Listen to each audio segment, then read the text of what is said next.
Hello साथीहरू, new day new blog. आज चाहिँ हाम्रो 4 बजिसकेको छ अनि आज चाहिँ हामी कुनै पनि ठाउँमा चाहिँ ब्लगको लागि गएको छैनौँ। म चाहिँ बाबुसँग खेलेर बसिरहेको थिएँ अनि त्यही भएको कारणले आज चाहिँ के ब्लग बनाऊँ, के भिडियो अपलोड गरौँ मेरो सब्सक्राइबरहरूको लागि भनेर चाहिँ मैले भ्युवरहरूको लागि भनेर चाहिँ सोचिरहेको थिएँ।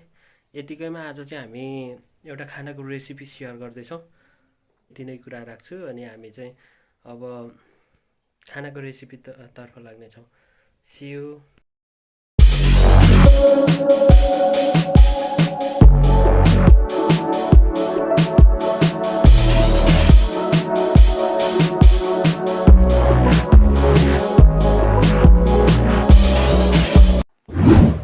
यदि मेरो युट्युब च्यानलमा नयाँ हुनुहुन्छ भने मेरो युट्युब च्यानललाई सब्सक्राइब गर्न नबिर्सिनु होला। लाइक, सेयर अनि कमेन्ट पनि गरिदिनु हुन एकदमै आग्रह गर्छु। सब्सक्राइब जरुर गर्नु होला। आज चाहिँ हामी मासुको रेसिपीलाई चाहिँ मासु साँधेको रेसिपी चाहिँ सेयर गर्दैछौँ। यो मासुलाई चाहिँ हामीले यसरी भाँडामा राखेर हल्का नुन हाल्नेछौँ अनि यसलाई चाहिँ मोल्नेछौँ। अनि हाम्रो यहाँनिर चाहिँ फ्राई पिन तातिरहेछ अनि यसलाई चाहिँ हामी बेसार पनि हालेर मोलेर फ्राई पिनमा चाहिँ हामी फ्राई गर्नेछौँ।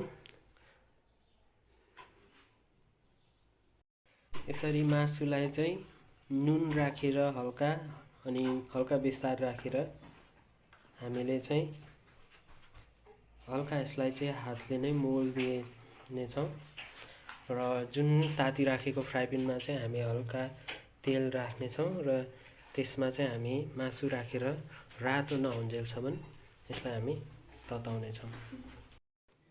तेल तातिसकेको छ र हामीले चाहिँ यसमा चाहिँ मासुलाई राख्नेछौँ। हेर्दै गर्नु होला गाइस, हाम्रो आज साँधेको मासुको रेसिपी चाहिँ कस्तो हुनेछ। हामीले चाहिँ चिकनलाई चाहिँ साँधेको छौँ अनि यो चाहिँ हामी तपाईँहरूलाई देखाउनेछौँ। यो मासुलाई चाहिँ हामी रातो नहुन्जेलसम्मलाई चाहिँ हामी फ्राई गर्नेछौँ अनि रातो बनाएर चाहिँ हामीले निकाल्नेछौँ है त।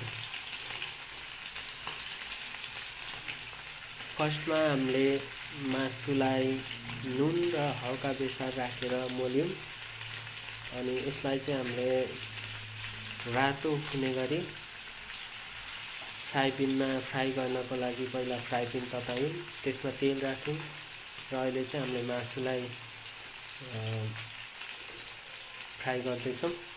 अनि हामीले योभन्दा अगाडि पिठो मुछेर चाहिँ हामीले छोपेर राखेको छौँ अनि आज चाहिँ हामी मासुको रेसिपीमा चाहिँ मासु र रोटीलाई खानेछौँ है त। तपाईहरूले चाहिँ यो मासुको रेसिपीमा चाहिँ सुरुमा मासुलाई चाहिँ नुन र बेसार नराखिकन यत्तिकै फ्राई पिनमा रातो बनाउन नि सक्नुहुन्छ या त कुकरमा उसिनेर पनि मासुलाई साध्न पनि सक्नुहुन्छ है त। हामीले चाहिँ यो मासुलाई चाहिँ यहाँ फ्राई पिनमा नुन हल्का अनि हल्का बेसार राखेर रातो बनाउँदैछौँ भने हामीले चाहिँ यसरी मैदाको आटाको पिठोलाई चाहिँ एउटा बट्टामा राखेर एउटा भाँडामा राखेर यसमा थोरै ठिक्क पानी हालेर अनि यो पिठोलाई चाहिँ यसरी मुछेर राखेको थियौँ अनि यो पिठो चाहिँ हामीले अझ रोटी राम्रो होस् भनेर चाहिँ हामीले यसरी यहाँनिर चाहिँ अघि नै हामीले मुछेर राखेको यो पिठोलाई चाहिँ केही समय हामीले यसरी छोपेर राखेको छौँ जसले गर्दा हाम्रो रोटी चाहिँ राम्रो होस् भनेर हो। अनि हामीले अरू रेसिपी मासुलाई चाहिने सामानहरू पनि हाम्रो चाहिँ तयार हुँदैछ। चिकनलाई चाहिँ हामीले यसरी मजाले फटाइ यतिको रातो बनाउनुपर्छ अनि यो रातो हुँदैछ अनि यो चाहिँ लगभग रेडी हुन लागिसक्यो साथी। अब चाहिँ हाम्रो मासु रेडी भइसकेको छ।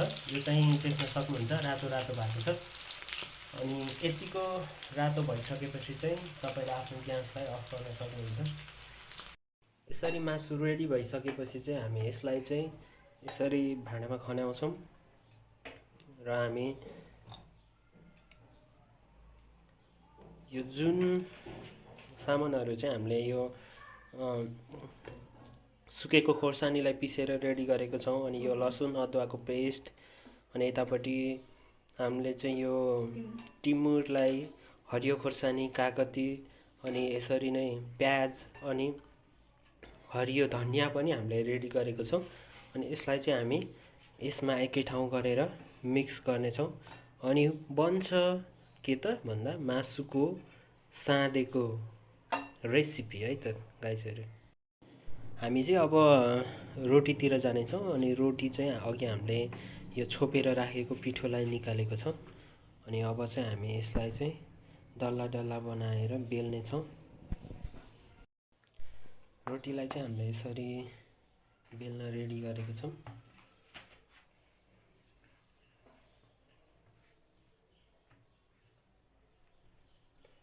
अनि हामी चाहिँ यसरी रोटीलाई बेल्ने छौँ र रोटीलाई चाहिँ गोलो बनाएर बेलेर चाहिँ अनि हामी रोटी तयार गर्नेछौँ।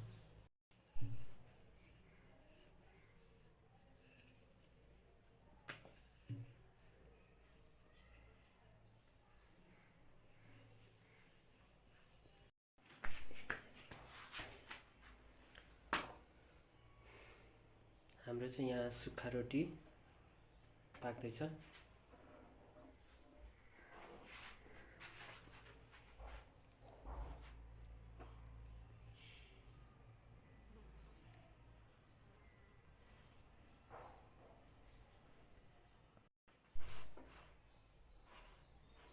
सुक्खा रोटी चाहिँ यसरी फुल्यो भने चाहिँ अझ धेरै राम्रो हुनेछ गाइजहरू।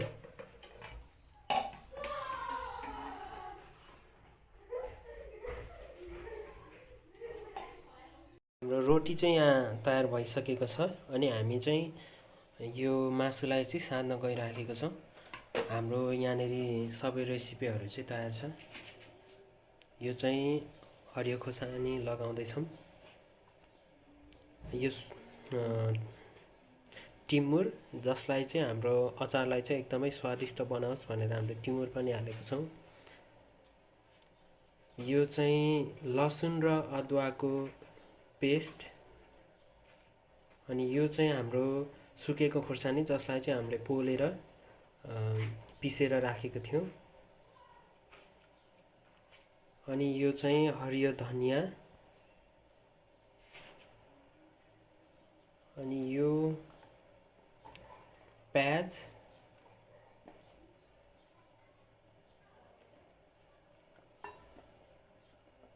र यो टमाटर, जसलाई चाहिँ हामीले उसिनेर रेडी गरेको छौँ। अनि यसलाई चाहिँ हामी यहाँ मिच्नेछौँ। अब हाम्रो तेल चाहिँ फ्राई प्यानमा तातिरहेछ। अनि हामी त्यसलाई नि यहाँ हाम्रो तेल तातिरहेछ। यो तेलमा चाहिँ हामी मेथी पड्काउँछौँ।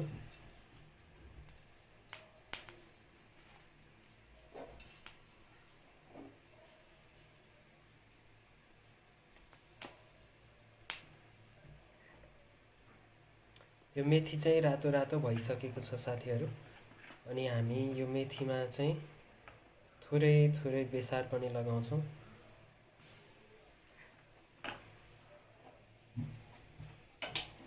अनि यसलाई चाहिँ हामी हाम्रो मासुको रेसिपीमा हामी हाल्छौँ।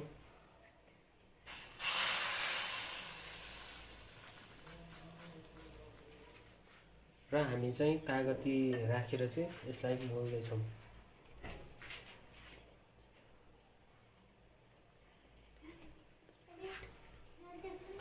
यसलाई चाहिँ हामी यसको रस चाहिँ सबैतिर लागोस् मासुमा भनेर चाहिँ हामीले आफ्नो हातैले मोल्दैछौँ। तपाईहरु चाहनुहुन्छ भने चाहिँ चम्मच या अरू कुनै सामानले पनि मोल्न सक्नुहुन्छ है त।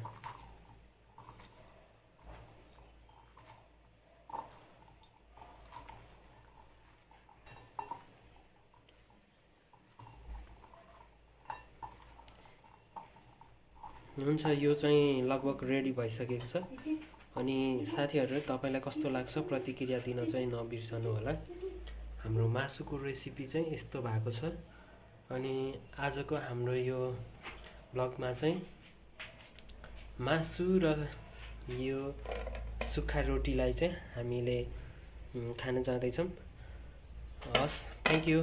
अनि जतिजनाले हाम्रो भिडियो हेर्नुभयो, हाम्रो भिडियोलाई चाहिँ लाइक, शेयर अनि कमेन्ट र सब्स्क्राइब गरिदिन पनि नबिर्सनु होला भन्दै आजको ब्लगबाट चाहिँ हामी छुट्टिन्छौँ। हस् त, थ्याङ्क यू। ल हेर्नु साथीहरू, हाम्रो अन्तिममा हाम्रो रोटी र मासु चाहिँ तयार भइसकेको छ। यो मासुको रेसिपी कस्तो लाग्यो तपाईँहरूले पनि कमेन्ट गर्नुहोला। अनि हाम्रो भिडियोलाई लाइक, सेयर अनि च्यानललाई सब्सक्राइब पनि गरिदिनु हुन एकदमै अनुरोध गर्दछु। यो हाम्रो च्यानलको नाम पनि मैले डिस्प्लेमा देखाएको छु।